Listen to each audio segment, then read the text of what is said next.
Hello everyone, welcome back. I welcome you all to another new video, जिसमें आज हम discuss करने वाले हैं कि बिज़नेस स्टडीज़ का क्या सिलेबस रहने वाला है for are class 11th and 12th, जो कि हमारे इस सेशन 2022 एंड 23 के लिए है। मैं एक वीडियो अकाउंटेंसी के सिलेबस की डिस्कशन की ऑलरेडी डाल चुका हूँ। आज हम बिज़नेस स्टडीज़ का डिस्कस करेंगे और एक नेक्स्ट वीडियो में इकोनॉमिक्स का भी डिस्कस कर देंगे। और साथ ही साथ मैं आपको एक डिलीटेड टॉपिक्स, जो कि टॉपिक्स रिमूव हो चुके हैं हमारे सिलेबस से फॉर द करंट सेशन, वो भी आपको प्रोवाइड करा दूंगा। तो without wasting any time, let's move forward. Business studies का जो मैंने मार्क्स वाइज आपको बाइफोकेट करके यहाँ पे लिखा है वो सिलेबस। तो पहले डिस्कस कर लेते हैं क्लास 11 के सिलेबस को। हमारे जो यूनिट्स मैं कहूँ या मैं पार्ट्स कहूँ, जैसे कि अकाउंटेंसी में तो हमने यूनिट्स में डिवाइड किया था, यहाँ पे आप समझिएगा कि आपकी जो बुक है that is divided into 2 parts, part A and part B. ठीक है, पार्ट ए में क्या है?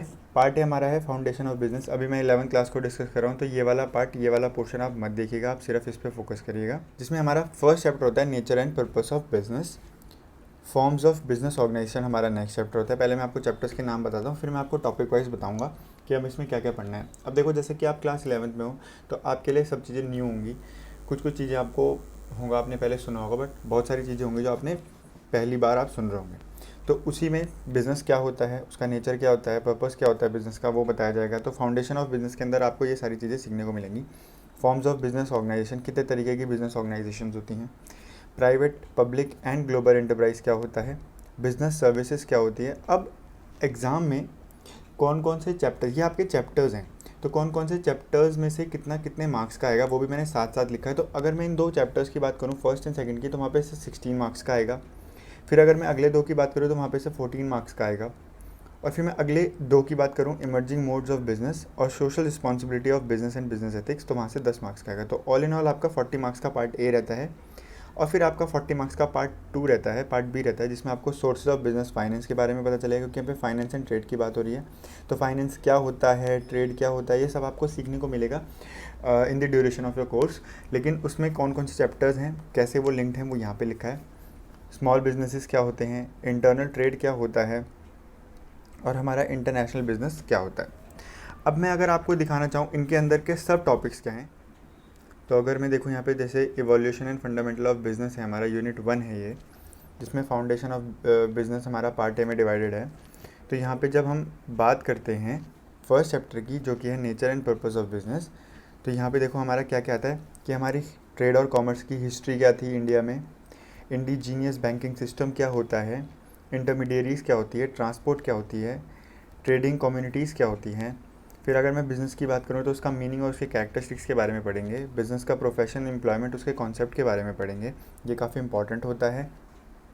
उसके ऑब्जेक्टिव्स क्या होते हैं ये पढ़ेंगे। का डिफरेंस क्या होता है, इंडस्ट्री और कॉमर्स का डिफरेंस क्या होता है वो पढ़ेंगे।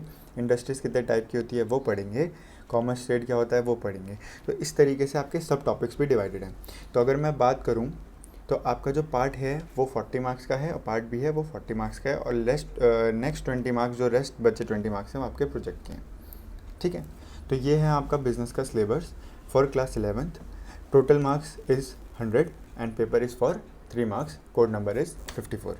ठीक है, अब बात कर लेते हैं क्लास 12 की फटाफट से, क्योंकि सिलेबस आपको पता होना ज़रूरी है। सिलेबस आपके पास होना चाहिए कि आपको एक्चुअली पढ़ना क्या है। लेकिन अगर आपने पढ़ना शुरू नहीं किया है तो सिर्फ सिलेबस देख के आप ये डिसाइड नहीं कर सकते, ये समझ नहीं सकते कि आप क्या पढ़ने वाले हो, पढ़ रहे हो या क्या पढ़ने वाले हो। ठीक है, तो अगर मैं क्लास 12 की बात करूँ तो again it goes with the same concept, that is part A and part B. Part A हमारा principle and functions of management.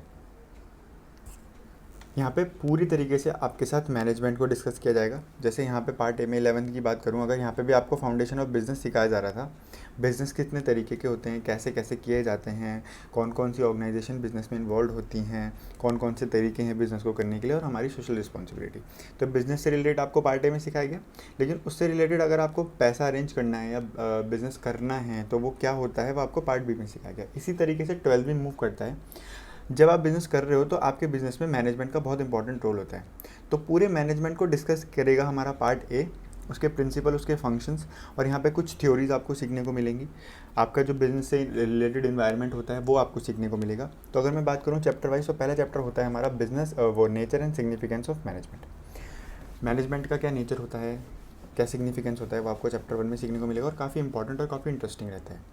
Part 2 की बात करूँ तो पार्ट 2 में आपको प्रिंसिपल ऑफ मैनेजमेंट सीखने को मिलेंगे। यहाँ पे आपको काफ़ी थ्योरीज पढ़ने को मिलेंगी कि मैनेजमेंट को चलाने के लिए कौन कौन से प्रिंसिपल्स को फॉलो किया जाता है, किस किस तरीके से हम मैनेजमेंट को ईजिली चला सकते हैं।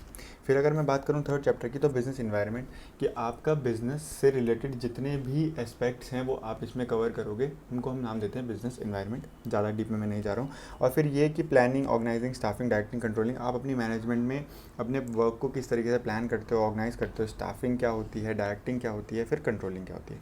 तो अगर मैं यहाँ पे बात करूँ तो यहाँ पे आपका पार्ट ए है जो वो टोटल 50 मार्क्स कंटेन करता है, जिसमें आपके first 2 chapters contain 16 marks, next 2 contains 14 marks, and the rest of the 3 contains 20 marks. So in all there are 8 chapters in your part A, which are very interesting and very important for your class 12th. Now moving forward in the part B, हम finance की बात करेंगे और marketing की बात करेंगे।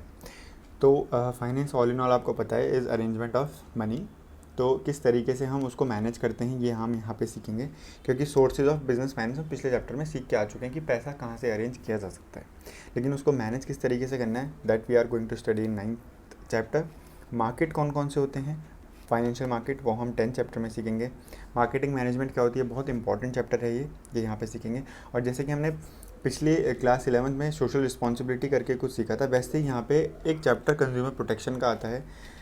तो consumer किस तरीके से अपनी राइट्स एंड अपनी रिस्पॉन्सिबिलिटीज़ यूज़ कर सकता है, किस तरीके से वो अपने आप को प्रोटेक्ट कर सकता है मार्केट के फ्रॉड से, वो आपको यहाँ पे सब सीखने को मिलेगा।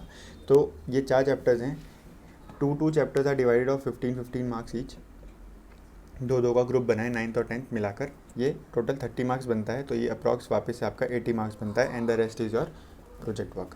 अगर मैं आपको चाहिए तो ये है, जैसे मैनेजमेंट का कॉन्सेप्ट क्या है, management science, art and profession, level of management, ठीक है, ऑर्गेनाइजिंग, स्टाफिंग, डायरेक्टिंग है, उसके फंक्शंस हैं। फिर ये चैप्टर्स में डिवाइड हो जाते हैं। कोऑर्डिनेशन क्या होता है, यहाँ से एक क्वेश्चन ज़रूर आता है, और कुछ केस स्टडीज़ भी आती हैं जो कि हम within the duration of our course हम करते चलेंगे, ठीक है।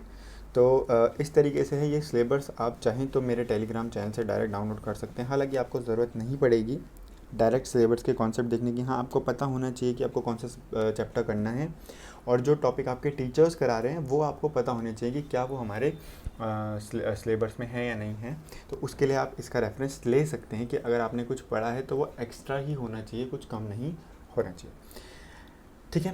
तो this was the video of syllabus of business studies. Hope you guys liked it. आपको समझ आई हो, आपके सिलेबस के बारे में आपको पता चला हो।